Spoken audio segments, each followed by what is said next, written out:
एक 12 साल की हाफिज कुरान बच्ची ने 37 बच्चों को जन्म दिया। यह देखकर बड़े बड़े डॉक्टर्स की भी चीखें निकल गईं। इन बच्चों का बाप कौन है, आइए जानते हैं इस वीडियो में।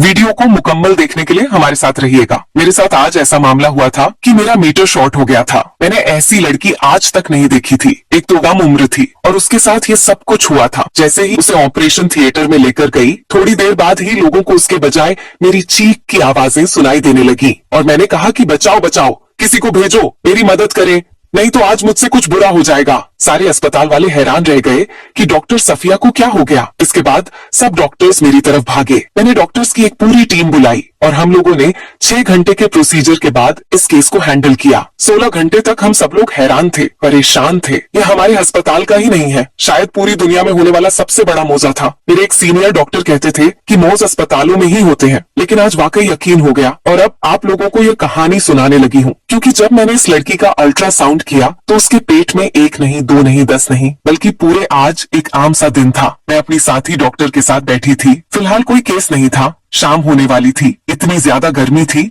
और हम लोग इस गांव के अस्पताल में ड्यूटी पर थे। अस्पताल तो यह बहुत बड़ा था, लेकिन आसपास गांव था। अजीब और गरीब किस्म की औरतें आती थीं, हैंडल करना पड़ता था। ऐसी ऐसी औरतें भी आती थीं जिनको 4-5 महीने तक पता ही नहीं होता था कि उनके यहाँ औलाद होने वाली है। और उसके बाद पता चलता था कि हमने आज तक अल्ट्रासाउंड ही नहीं करवाया, क्योंकि हमारी सास ने करवाने ही नहीं दिया। वह कहती है कि ये शुआएं बच्चे के लिए खतरनाक होती हैं। और कुछ औरतें ऐन वक्त पर आ जाती थी कि बस आज ही हमारी डिलीवरी है। ना उनके कोई टेस्ट हुए होते थे, ना उनके ब्लड टेस्ट करवाए जाते थे, और वो सीधा हमारे पास आकर बैठ जाती थी। मैं अपनी साथी डॉक्टर से यही बात कर रही थी कि औरतों को आगाही कौन देगा। इसने कहा कि ये सब तो ठीक है, लेकिन अभी हम यहाँ पर सिर्फ 2 डॉक्टर्स मौजूद हैं। अगर कोई केस आ गया तो क्या होगा। मैंने कहा कि नहीं आएगा, कोई केस मुझे नहीं लगता, और अगर आएगा तो हैंडल कर लेंगे। पर मुझे क्या पता था कि आज हमारी जिंदगी का सबसे मुश्किल केस आने वाला था। वह लड़की जब वह अपनी माँ के साथ अंदर दाखिल हुई तो मुझे नहीं पता था कि वह लड़की माँ बनने वाली है। इसने एक बड़ी सी चादर डर रखी थी। वह एक साइड पर बेंच पर बैठ गई और उसकी माँ काउंटर की तरफ गई। थोड़ी देर बाद काउंटर वाली मेरे पास आई और उसने कहा कि डॉक्टर साहिबा, डिलीवरी का केस आया है। मैंने कहा कि किसका? तो उसने कहा कि वह जो सामने लड़की बैठी है ना, उसका। मैं चाय पी रही थी, चाय गोया मेरे मुंह से बाहर निकल आई। मैंने कहा कि इस लड़की का केस है, क्योंकि जब मैंने इसे देखा तो वो बहुत कम उम्र थी। मैं तो हैरान रह गई। हाँ, ये गांव था, यहाँ पर कम उम्र औरतों के केस हमने पहले भी देखे थे, लेकिन ये मामला कुछ जरूरत से ज्यादा ही अजीब था। मैंने कहा कि अच्छा, पूछो क्या हो रहा है, सारी रिपोर्ट बनाओ और फाइल बनाकर दो, फिर मुझे बताओ। इसने कहा कि बीबी जी, बड़ा मुश्किल सा केस लग रहा है। इसका तो अभी तक ना ही कोई टेस्ट हुआ है, ना ही अल्ट्रासाउंड हुआ है। बस वो कह रही है कि मेरी तबीयत खराब है। मैंने कहा कि अच्छा चलो, पहले अल्ट्रासाउंड कर लेते हैं। मैंने अपनी दोस्त को कहा कि मैं ये मामला देखती हूँ, तुम वार्ड में राउंड लगा लो, फिर देखते हैं क्या होता है। मुझे लगता है नॉर्मल केस ही होगा। इसने कहा कि हाँ ठीक है। हम अपनी बातें कर रहे थे जैसे डॉक्टर्स अपनी बातें करते हैं। वो लड़की मेरे साथ आ गई और मैंने कहा चलो तुम्हारा अल्ट्रासाउंड करते हैं। नाम क्या है तुम्हारा? इसने कहा मेरा नाम रोबिना है। मैंने कहा इतनी जल्दी शादी हो गई है तुम्हारी? तो वह कुछ बोली नहीं भला। इसमें शर्माने की क्या जरूरत थी। इसकी माँ ने कहा कि डॉक्टर साहिबा मेहरबानी कीजिएगा, मेरी बच्ची बड़ी डरपोक सी है, बहुत डरती है। चीजों से मैं दिल में सोचने लगी कि अब इसका डरपोक नहीं, बहादुर बनने का वक्त आ गया है। मैंने उनको कहा कि आप फिक्र नहीं करें, परेशान नहीं हो, हम देख लेंगे, आप बाहर ही बैठे। मैं इस लड़की को अंदर ले गई और अल्ट्रासाउंड करने लगी, पर मुझे नहीं पता था कि मैं आज कुछ इतना अजीब देखूंगी कि मेरी चीखें निकल जाएंगी। अभी करीब था कि मैं चेक करती कि क्या मामला है कि इसकी माँ बाहर शोर डालने लगी। मैंने नर्स से पूछा कि क्या कह रही है, औरत क्यों शोर डाल रही है। नर्स ने कहा, वह कहती है मैंने भी अंदर आना है। मैंने कहा इसे कहो कि इसका यहाँ कोई काम नहीं है, अल्ट्रासाउंड रूम में इसने आके क्या करना है, इसकी बेटी को भी बाहर लेकर आ रहे हैं ना, फिर बताते हैं कि क्या मामला है। तो कहने लगी कि नहीं, वह शोर कर रही है, रो रही है, वो कह रही है मेरी बेटी का अल्ट्रासाउंड नहीं करो, बच्चे के लिए खतरनाक है। इस लड़की का पहले भी कोई अल्ट्रासाउंड शायद इसी वजह से नहीं हुआ था। मैंने कहा कि अब एक तो करना पड़ेगा ना, पता चले नॉर्मल केस है या ऑपरेशन का केस है। इस औरत को कहो कि चुप करके बैठ जाए। एक तो मैं इन औरतों से तंग आ गई हूँ। मैंने नर्स को बाहर भेज दिया। वो लड़की भी ये सारी बातें सुन रही थी। मैंने कहा कि तुम्हें नहीं पता कि एक अल्ट्रासाउंड तो करना ही होता है, लेकिन मैं इससे क्या पूछ रही थी, इसको क्या पता। वह तो खुद ही डरी, सहमी लग रही थी। मैंने बातों बातों में पूछा, मैंने कहा शौहर क्या करता है। उसने फिर कोई जवाब नहीं दिया। मैंने कहा कि बस लगता है यह जरूरत से ज्यादा ही डरी हुई है, लेकिन मुझे नहीं पता था कि पहले वह डरी हुई थी और अब मेरे डरने का वक्त था, क्योंकि जैसे ही मैंने अल्ट्रासाउंड किया, पहले मेरी आंखें फट के चार हुई और इसके बाद मेरे मुंह से हाय अल्लाह निकला और फिर मैंने इधर उधर हाथ पैर मारने शुरू कर दिए। मैंने इस लड़की को कहा, इधर ही लेटी रहना, उठना नहीं। मैं यहाँ से बाहर पागलों की तरह भागी। उसकी माँ भी हैरान रह गई। मेरा जैसे मीटर ही शॉर्ट हो गया था। ऐसा लगता था कि मैं पागल हो गई हूँ, मुझ पर कोई दौरा पड़ गया है। आंखों के आगे अंधेरा आ गया था और मेरा दिमाग सोचने की सलाहियत खो बैठा था। मैंने जाते जाते नर्स को मुश्किल सिर्फ इतना कहा था कि इस लड़की को कहीं जाने नहीं देना, नहीं तो इसके लिए बहुत बुरा होगा। मेरा गला खुश्क हो गया था। मैंने अपनी साथी डॉक्टर इरम को जल्दी जल्दी तलाश किया और वह भी मेरी हालत देख के हैरान हो गई। इसने कहा कि क्या हो गया है तुम्हें? मैंने कहा कि मेरे साथ चलो, बड़ा जरूरी केस है, नहीं तो कुछ बुरा हो जाएगा। मैंने ऐसा कभी कुछ नहीं देखा, पता नहीं ये लड़की कहाँ से आई है, ये लड़की है भी या नहीं, ये क्या हो रहा है, मेरे साथ चलो, कहीं मेरा दिमाग तो नहीं घुमा हुआ। तुम भी जाकर देखो, क्या मैंने जो देखा वो वाकई है। इसने कहा कि एक मिनट सब्र करो। सफिया क्या हो गया तुम्हें? तुम तो अजीब सी हालत में आई हुई हो। वह भी मेरे साथ आ गई और जब इसने अल्ट्रासाउंड मशीन में देखा तो उसकी हालत मेरे से तो कम ही बुरी थी, लेकिन वह भी बहुत परेशान हो गई। इसने कहा कि जल्दी जल्दी डॉक्टर्स को बुलाओ, आसपास के अस्पतालों से डॉक्टर्स को बुलाना पड़ेगा, ये केस हम दोनों मिलकर भी हैंडल नहीं कर सकते। इधर इसकी माँ ने शोर डाला हुआ था। मैंने इरम को कहा कि इस लड़की को अंदर लेकर जाओ और इसके सारे मामलात सीधे करवाओ। मैं जरा इसकी माँ से बात करके आती हूँ कि यह सब कुछ हुआ कैसे है, और सारे डॉक्टर्स को फोन भी करो। हमें डॉक्टर्स की पूरी टीम की जरूरत है, कम से कम भी 10 से 12 डॉक्टर्स होने ही चाहिए। इरम ने कहा कि ठीक है, मैं ये सब कुछ करती हूँ, तुम जाके इसकी माँ से बात करो। मैंने इस औरत को अपने पास बिठाया। मैंने कहा कि हाँ जी, आपका नाम क्या है? तो उसने कहा कि मेरा नाम हाजरा है। मैंने कहा हाजरा बीबी, अब मैं तुमसे सीधा सीधा जो सवाल करूं, मुझे उसका जवाब सीधा देना। इस लड़की की शादी करवाई है तुमने, इसका शौहर कौन है? इसके शौहर को बुलाओ, इसके शौहर का यहाँ होना बहुत जरूरी है। इसने कहा कि जी, शौहर का क्या काम है? ये तो औरतों के मामलात होते हैं, वो यहाँ पे कि क्या करेगा? इसका यहाँ क्या काम है? ये तो जनानियों का अस्पताल है। मैंने इससे कहा कि तुम इसकी क्या लगती हो, माँ हो इसकी या सास हो? इसने कहा मैं माँ हूँ, इसकी सास नहीं। मैंने कहा कि इसके शौहर को बुलाओ, इसके शौहर के दस्तखत के बगैर हम ऑपरेशन नहीं कर सकते हैं। ये बात तो तुम्हें पता है ना? जब मैंने 2-3 दफा कहा इसके शौहर को बुलाओ तो उसने कहा कि इसका शौहर नहीं है। मैंने कहा क्यों, क्या मतलब नहीं है? कहाँ है इसका शौहर? बाहर के मुल्क गया हुआ है, इससे फोन पर बात करवाओ। वह मजीद डर गई। इसने कहा कि नहीं, वह बाहर के मुल्क भी नहीं है, आप बस मेहरबानी करके हमारी मदद करें। उम्र कम थी इसकी, नहीं तो ये सब कुछ होने ही ना देते। मैंने कहा क्या मतलब, कुछ बुरा हुआ है क्या? इसने कहा कि हाँ बहुत बुरा हुआ है। मैंने कहा फिर तुमने रिपोर्ट क्यों नहीं करवाई, केस क्यों नहीं करवाया, मामले को यहाँ तक क्यों पहुंचने दिया?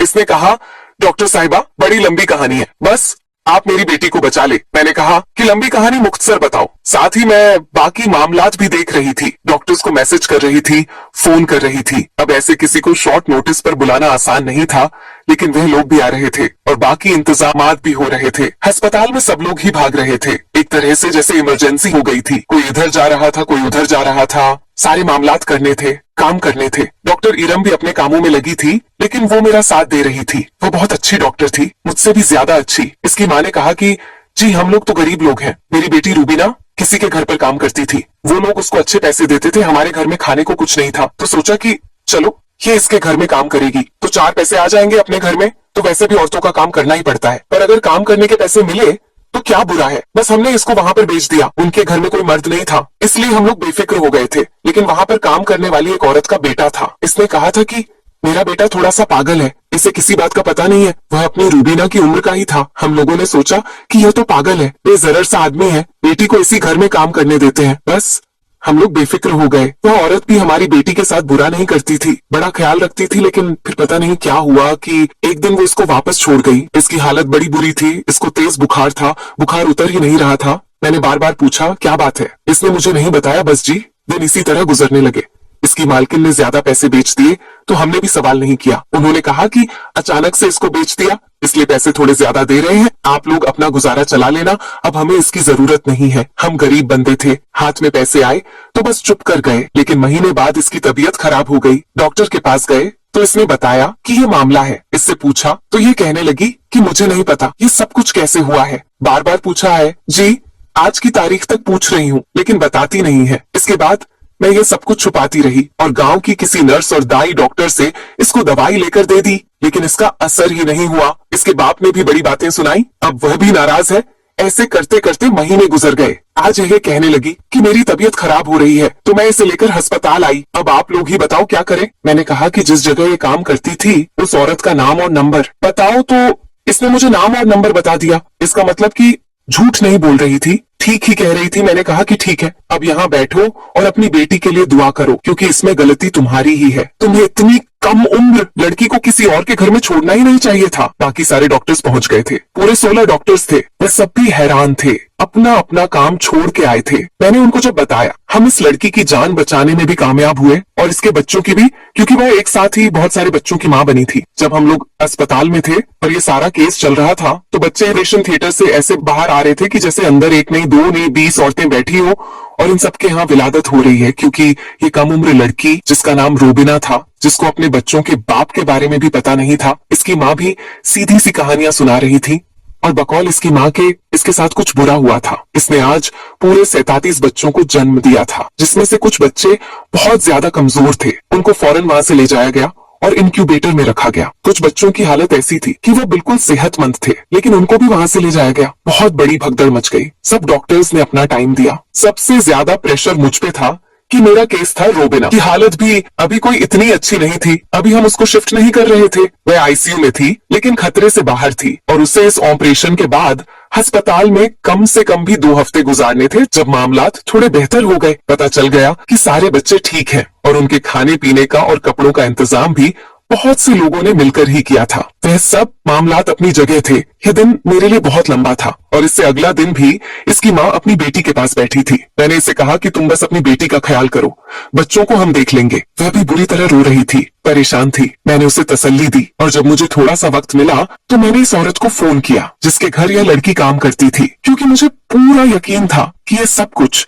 इसके पागल बेटे की वजह से हुआ है। तभी इसने इस लड़की को अचानक से वापस भेज दिया और बहुत सारे पैसों के साथ भेजा और अब वह अपने बेटे का ना छुपाने के लिए कुछ भी बोल सकती थी। मैंने इसे फोन किया और बताया कि मैं फला अस्पताल से डॉक्टर सफिया बात कर रही हूँ और आज मेरे पास रबीना नाम की लड़की का केस आया है और वह आपके घर में काम करती थी ना, और आपने उसे घर से अचानक निकाल दिया और उसके महीने बाद ये सब कुछ हुआ। अब मुझे आप जवाब दें कि इसके बच्चों का बाप कौन है। वह औरत कहने लगी कि आपका दिमाग तो खराब नहीं हो गया? आजकल डॉक्टर्स पागल हो गए हैं क्या? आप वाकई डॉक्टर हैं? क्योंकि ऐसी कोई लड़की मेरे घर काम नहीं करती थी। हाँ, मेरे घर एक औरत जरूर काम करती थी जिसका नाम हाजरा था और उसकी बेटी का नाम रोबिना था। लेकिन मुझे फिर इस औरत के बारे में पता चला कि वह बिल्कुल भी अच्छी औरत नहीं है और उसके बहुत ही गलत किस्म के काम है। इसलिए मैंने इसको अपने घर से निकाल दिया। इसने बमुश्किल मेरे घर में कोई 15-20 दिन काम किया होगा और मुझे इसके चाल चलन के बारे में पता चल गया था। और आपको किसने कह दिया कि मेरा बेटा पागल है? मेरा बेटा बिल्कुल भी पागल नहीं है। मेरा एक नहीं 4 बेटे हैं। 2 बेटे आपकी तरह ही डॉक्टर बन रहे हैं और उम्मीद है कि डॉक्टर बन के आपकी तरह पागल नहीं हो जाएंगे। लगता है आपने किसी और को फोन करना था और आपने मुझे फोन कर दिया है।